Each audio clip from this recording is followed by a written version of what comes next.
cultifiture, parce que la culture c'est comme la confiture, il est difficile de s'y arrêter une fois qu'on a commencé à y goûter. Salut à tous, aujourd'hui c'est un nouveau numéro de cultifiture. Je suis Sweetie, je vais présenter cette émission, mais je ne suis pas toute seule, contrairement à la dernière fois. En effet, Courgette a eu la gentillesse d'accepter mon invitation de faire cette émission. Donc salut Courgette, et merci encore d'avoir accepté. Salut.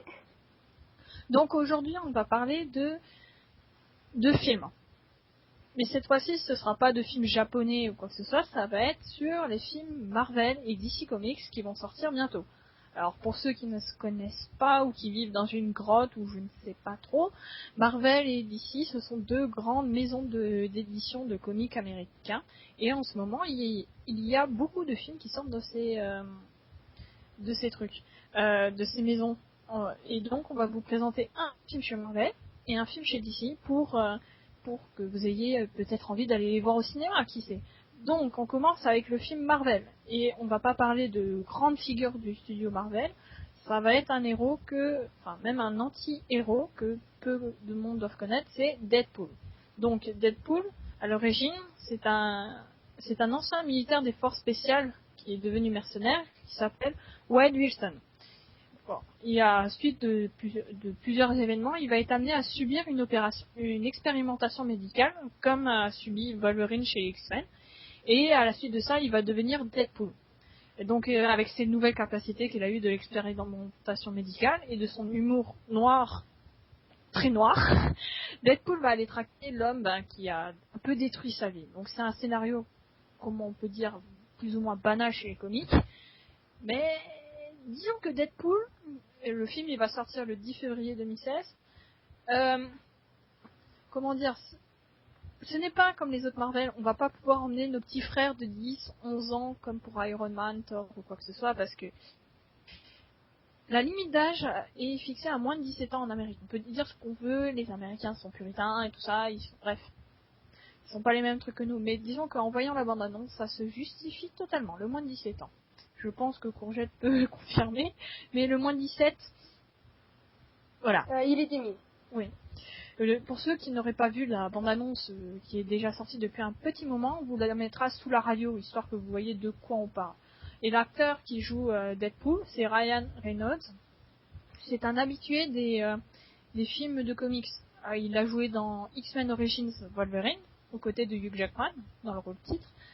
Et il a joué dans Green Lantern, qui est une histoire de chez DC, justement le film dont va présenter Courgette. Alors salut à tous. Alors moi je suis là pour vous parler de Suicide Squad. Suicide Squad c'est quoi? Alors c'est un film DC qui sortira le 17 août 2016. Alors l'histoire c'est un grand rassemblement de super vilains. Donc on peut nommer le Joker, incarné par Jared Leto, dont Internet est très mitigé d'ailleurs. Une partie est absolument ravie et l'autre moyen, voilà. Mais il y a aussi Harley Quinn et évidemment plein d'autres qui sont engagés par le gouvernement pour faire des missions suicides. Mais vous vous en doutez, tout ne va pas se passer comme prévu. Ça c'est sûr, sinon c'est pas drôle. Oui, et au vu de la bande-annonce, on peut penser que Michael Bay sera de la partie.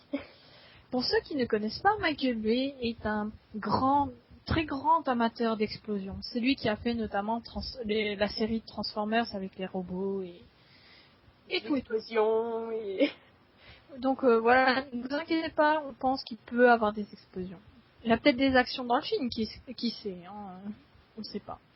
Mais bon, Suicide Squad et Deadpool ne sont pas les seuls films qui vont sortir en 2016 et 2017. On peut citer par exemple Captain America Civil War. Donc pour ceux qui ne connaissent pas Civil War, c'est l'un des derniers grands arcs narratifs chez Marvel. Il y a beaucoup de monde. Je crois qu'il y a, forcément il y a Captain America, il y a Iron Man, Courgette, je crois. Oui, il y a Iron Man, puis il y a des nouveaux aussi qui sont sortis cette année, par exemple Ant-Man. Puis on peut retrouver Vision aussi, Spider-Man. Donc vraiment ils sont tous toute la partie. Ouais, après il y a Thor Ragnarok, et puis après il y a Avengers Infinity War, qui qui va être l'apothéose de tous ces films du côté de chez Marvel.